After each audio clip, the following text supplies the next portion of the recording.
नमस्कार, day to day news देख रहे सभी दर्शकों का बहुत बहुत स्वागत है। मैं हूं साक्षी चौहान। चलिए बात कर लेते हैं खबर की। पुणे के चर्चित केतन अग्रवाल हत्याकांड में अब नया विवाद सामने आ गया है। ये मामला पहले से ही पूरे देश में चर्चा का विषय बना हुआ था, लेकिन अब हत्या की जांच के साथ साथ सिया गोयल के कानूनी प्रतिनिधित्व को लेकर भी सवाल खड़े हो गए हैं।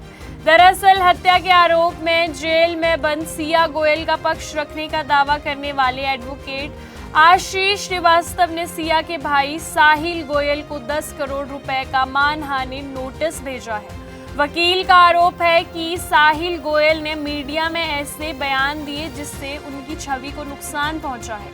पूरा विवाद तब शुरू हुआ जब साहिल गोयल ने मीडिया से बातचीत के दौरान कहा कि उनके परिवार ने एडवोकेट आशीष श्रीवास्तव को कभी सिया का वकील नियुक्त ही नहीं किया था। साहिल ने यह भी दावा किया कि परिवार की ओर से किसी दूसरे वकील को अधिकृत किया गया था। इतना ही नहीं, उन्होंने ये भी आशंका जताई कि सिया के जो साइन दस्तावेज पर लिए गए हैं वो गलत तरीके से लिए गए हैं।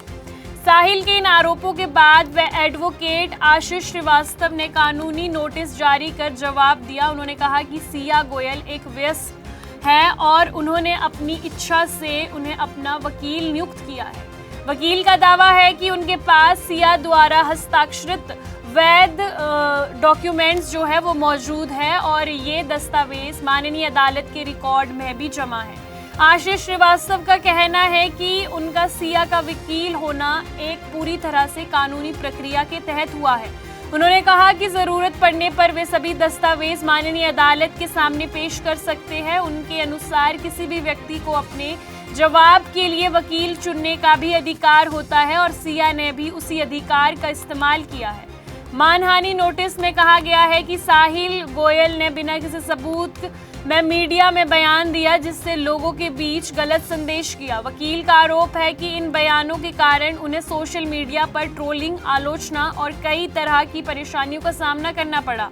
उनका कहना है कि इससे उनकी पेशेवर प्रतिष्ठा को नुकसान पहुंचा है। नोटिस में साहिल गोयल से अपना बयान वापस लेने, सार्वजनिक रूप से माफी मांगने और भविष्य में ऐसे आरोप नहीं लगाने का लिखित आश्वासन देने की मांग की गई है। साथ ही चेतावनी दी गई है कि अगर ये तय समय के भीतर जवाब नहीं मिलता है तो उनके खिलाफ कानूनी कार्रवाई की जाएगी और 10 करोड़ रुपए तक के जुर्माने की मांग की जा रही है। वहीं साहिल गोयल का कहना है कि परिवार की ओर से एडवोकेट विपुल को नियुक्त किया गया है। उन्होंने दावा किया कि संबंध में माननीय अदालत में हल्फनामा भी दर्ज किया गया है। दूसरी ओर आशीष श्रीवास्तव का कहना है कि उनके पास सीधे सिया गोयल द्वारा दिया गया अधिकार है, इसीलिए परिवार की आपत्ति का कोई कानूनी आधार ही नहीं बनता। अब इस पूरे विवाद में माननीय अदालत की भूमिका बहुत महत्वपूर्ण मानी जाएगी। माननीय अदालत को ये देखना होगा कि सिया गोयल का वैध कानून प्रतिनिधित्व कौन कर रहा है और दोनों पक्षों के दावों में कितनी सच्चाई है। फिलहाल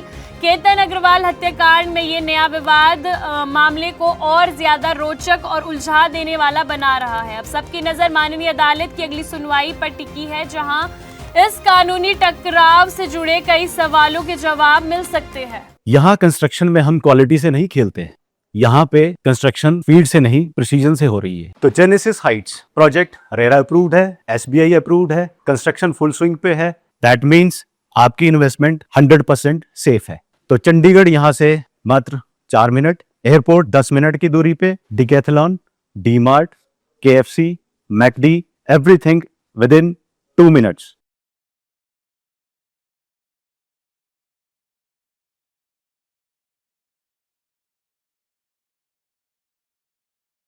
आपको बता दें कि day to day news Bharat निष्पक्ष तरीके से पत्रकारिता करता है। हमारा कोई भी रिपोर्टर फील्ड में किसी से कोई उपहार या विज्ञापन स्वीकार नहीं करता और ना ही किसी को ब्लैकमेल करता।